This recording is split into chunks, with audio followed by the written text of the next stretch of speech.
한 주간도 주의 은혜 안에서 모두들 평안하셨습니까? 우리 앞뒤로 또 좌우에 계신 분들과 서로 인사하겠습니다. 베델의 하나님이 나의 하나님이십니다. 베델의 하나님이 나의 하나님이십니다.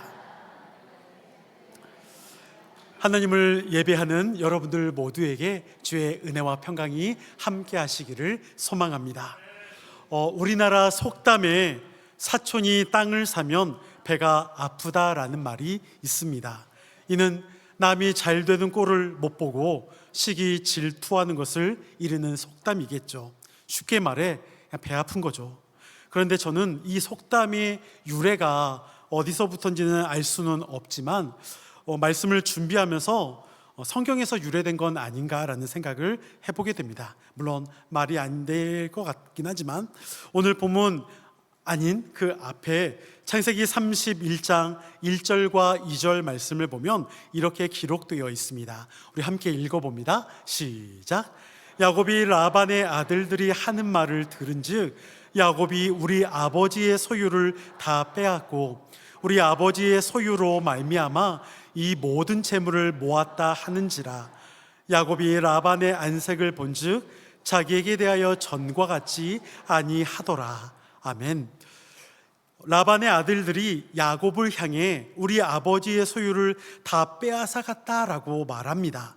또 외삼촌, 또 장인인 라반의 얼굴이 안색이 아주 안 좋습니다. 똥 씹은 표정 같습니다. 그다음에 왜 그럴까요? 혹시 여러분 지난주 설교 내용 기억하십니까? 네, 못된 질문은 안 하겠습니다. 지난주에 야곱이 아버지 이삭과 형 에서를 속이고 축복을 받아냈습니다.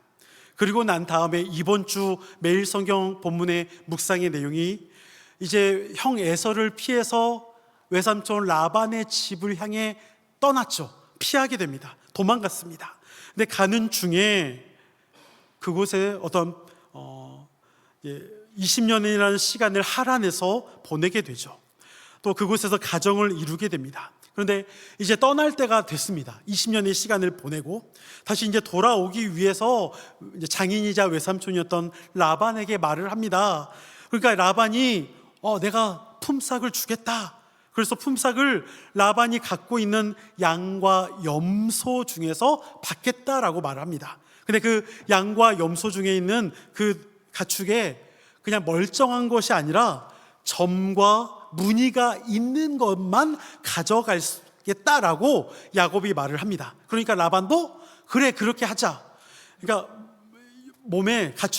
가축의 몸에 점이 있고 줄무늬가 있는 것들, 아롱진 것, 점이 있는 것, 그것을 가져갈 수 있도록 허락해 줍니다. 그런데 라반의 행동이 어땠는지를 보게 되면 우리 창세기 30장 35절과 36절 말씀을 보겠습니다. 우리 함께 읽습니다. 시작.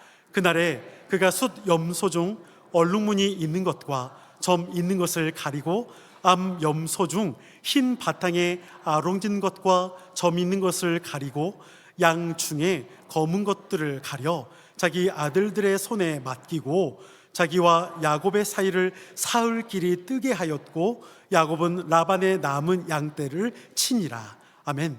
라반이 야곱에게는 점과 무늬가 있는 거 가져가라고 말은 해놓고 그것을 따로 모아서 자기 아들들에게 맡깁니다. 그러면서 며칠 길?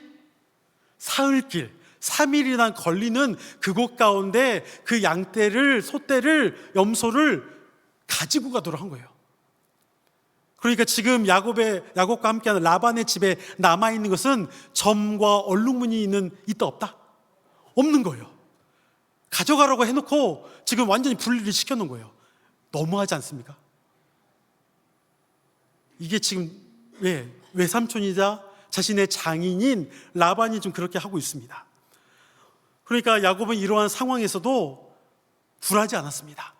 새끼들을 낳을 때 무늬가 있는 새끼를 낳을 수 있도록 어떤 일을 하게 됐는데 결국 하나님께서 그 가운데 점과 무늬가 없는 애들끼리 서로 그렇게 교배를 나눴는데 태어나는 그 가축 아이들이 점과 무늬가 있는 아이들이 태어나게 된 거예요. 그래서 오히려 큰 축복을 받게 되는 일이 나타납니다. 그러니까 아니 이걸 가져가지 못하도록 조작을 해놨는데 이게 그렇게 나타나게 되니까 라반과 그의 아들들의 입장에서는 좋게 보이지 않죠. 아까 앞에서 말했던 것처럼 배가 아파요. 왜 더 잘 되지? 아니 안 나와야 하는데 왜 나오지?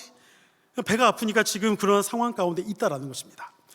그러니까 지금의 여러분, 라반과 이제 야곱이 더 이상 함께 할 수가 없습니다. 더 큰 갈등과 문제가 있을 수밖에 없죠. 그러니까 빨리 이 자리를 피해야 합니다.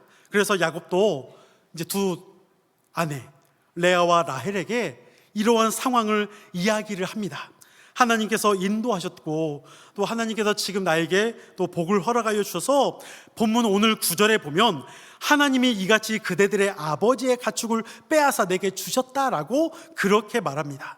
점과 무늬가 없는 것들이 서로 교배되어 실제 나오게 되었다는 것을 말하면서 이제 의심받고 시기하는 이 상황에서 나는 이제 더 이상 함께 할 수 없다, 이제 떠나야 한다라는 것을 설명합니다. 그렇다면 야곱의 아내들은 알고 보면 라반의 딸들이잖아요. 레아와 라헬이. 어떤 선택을 해야 할까요? 우리 남편의 말을 들어야 할까요? 아니면 아버지를 떠날 수 없을까요? 혹시 우리 여자분들 그런 상황이 되면 어떻게 하겠습니까? 이게 조심해야죠. 부모님도 계신데. 우리 변은혜 집사님? 네, 어떨까요? 이런 상황이 되면 정말 어떨까요? 일부 때는 우리 누구라고 말을 안 했지만 남편을 따라가야 하는 말을 했어요. 제가 딸 가져봤자 다 소용없다고 막 그렇게 얘기했는데, 네, 여러분 뭐 어떤 게 중요한 건 아닙니다. 그런데 이 이야기를 듣고 있는 야곱의 두 아내 레아와 라헬이 어떻게 말하고 있는지 오늘 본문의 14절부터 16절까지 말씀을 함께 보겠습니다. 14절부터 16절까지입니다. 시작. 라헬과 레아가 그에게 대답하여 이르되 우리가 우리 아버지 집에서 무슨 분깃이나 유산이 있으리요? 아버지가 우리를 팔고 우리의 돈을 다 먹어버렸으니 아버지가 우리를 외국인처럼 여기는 것이 아닌가? 하나님이 우리 아버지에게서 취하여 가신 재물은 우리와 우리 자식의 것이니 이제 하나님이 당신에게 이르신 일을 14절에서 우리 아버지 집에서 무슨 분깃이나 유산이 있으리요? 아버지는 우리 딸들에게 어떠한 분깃과 유산에 대해서 전혀 생각하지 않았다. 그냥 아들들만 생각한 거죠. 15절에서는 아버지가 우리를 팔았다라고 말해요. 우리의 돈을 다 먹어버렸다. 당시에 신부 지참금도 원래는 있는데 그것마저도 다 가져갔다. 그러니 16절에서 이 두 딸 레아와 라헬이 뭐라고 하냐면 이제 취한 재물은 우리와 우리 자녀들의 것이니 하나님이 행하신 대로 그냥 준행하라. 즉 두 딸도 죄송합니다. 두 딸도 그냥 남편을 따라가겠다라고 말합니다. 이쯤 되면 라반, 아버지 라반 또한 장인인 라반이 얼마나 욕심 많은 사람인지를 알 수가 있습니다. 라반은 야곱만 속였던 것이 아니라 자신의 딸들도 속여왔던 것이죠. 그렇다면 이제 어떻게 해야 할까요? 이제 돌아가는 일만 남았습니다. 오늘 본문 13절 가운데 야곱이 이렇게 말합니다. 우리 13절 말씀 함께 읽어봅니다. 시작. 나는 베델의 하나님이라 내가 거기서 기둥에 기름을 붓고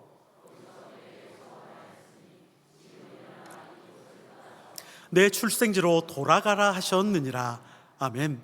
고향으로 돌아가라 하나님께서 전에 말씀을 하셨습니다.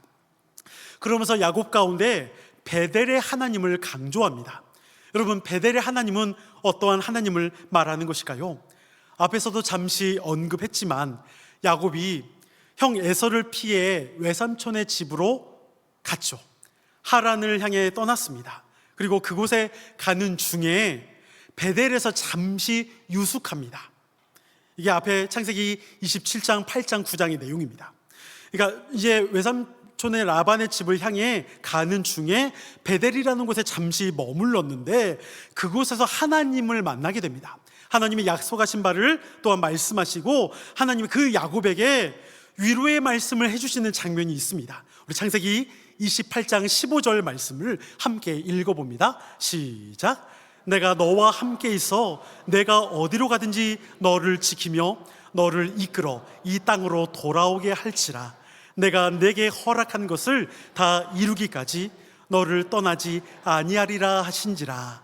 아멘. 하나님께서 환상 가운데 야곱에게 나타나 말씀하십니다. 내가 너와 함께 하겠다. 너가 어디로 가든지 너를 지키겠다.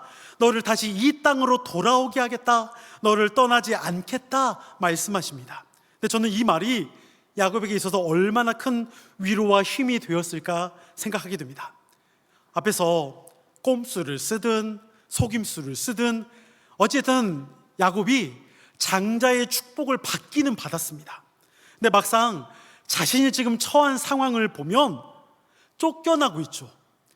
자신이 지금 하나님으로부터 땅과 민족이라는 축복을 받았으면 아브라함과 이삭과 이제 야곱으로 이어지는 그 모든 축복의 통로가 그 땅에서 함께 이루어질 것을 기대하며 그곳에 살아야 하는데 결국 그 땅을 떠납니다.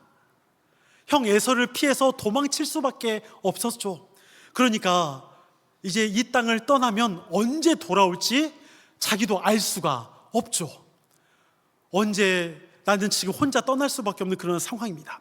하란까지 가는 그 거리는 600km가 넘습니다.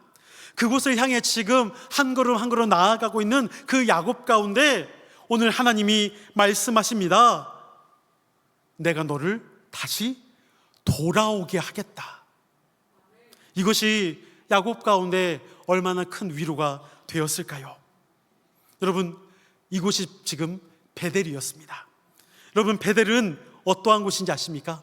PPT 한 번만 보여주실까요? 베델이라는 이름의 뜻은 베이트와 엘이라는 히브리어 두 개의 단어가 합쳐진 합성어입니다. 베이트는 뭐냐면 써있는 대로 집이라는 뜻을 갖고 있고요, 엘은 신, 하나님을 의미하는 히브리어 단어입니다. 즉 베이트 엘 해서 하나님의 집, 이것이 바로 베델입니다.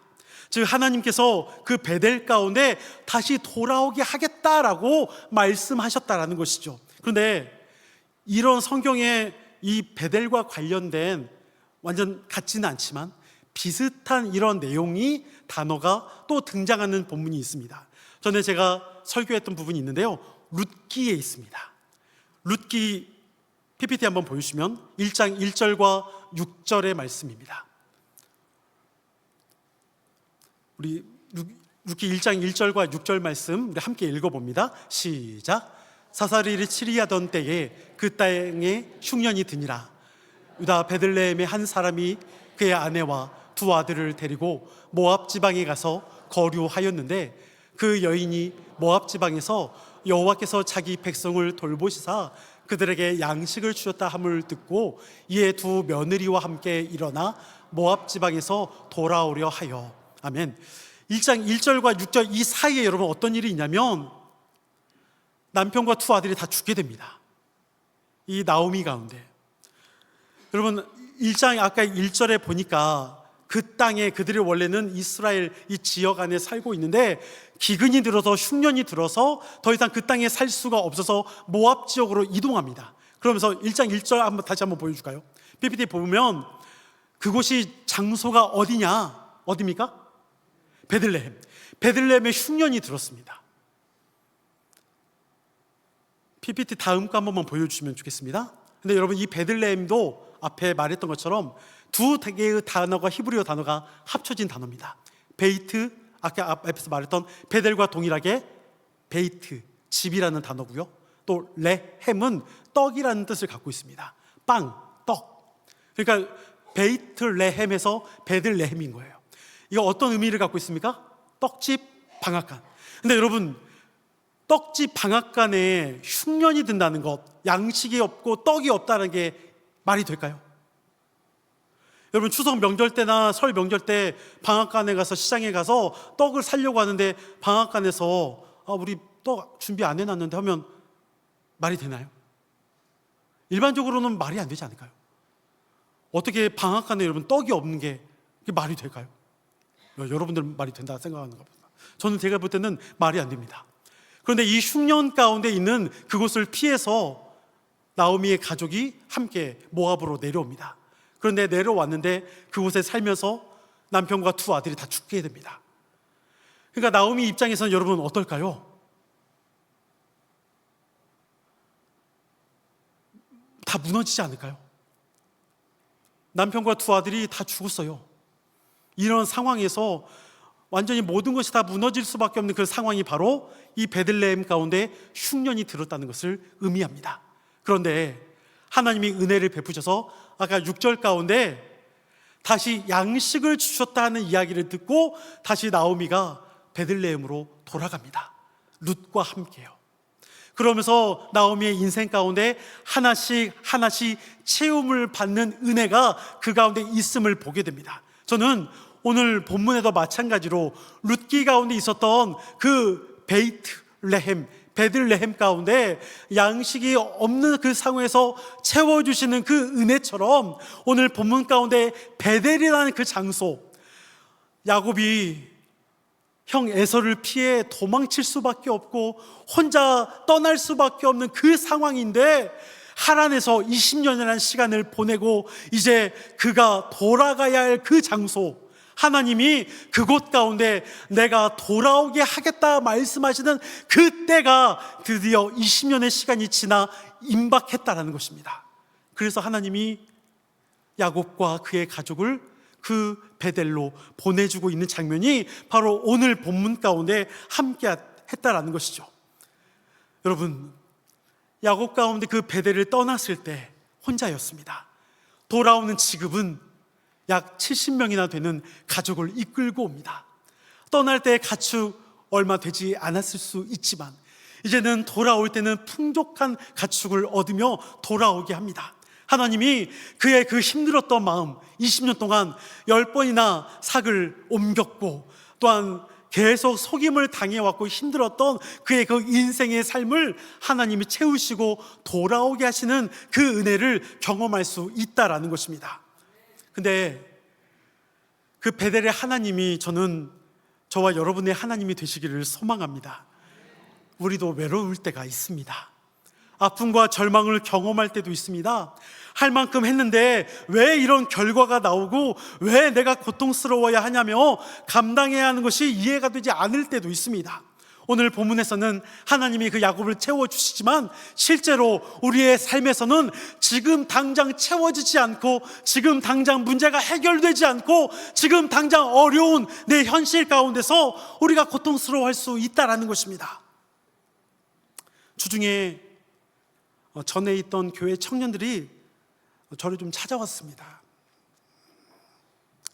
한 청년이 회사에서 계약직으로 이제 들어가서 열심히 일을 했습니다. 남들보다 한 30분 먼저 가서 일하고 끝나고도 30분 이후에 퇴근하고 정말 열심히 11개월을 계약직인 동안에 열심히 일을 했습니다.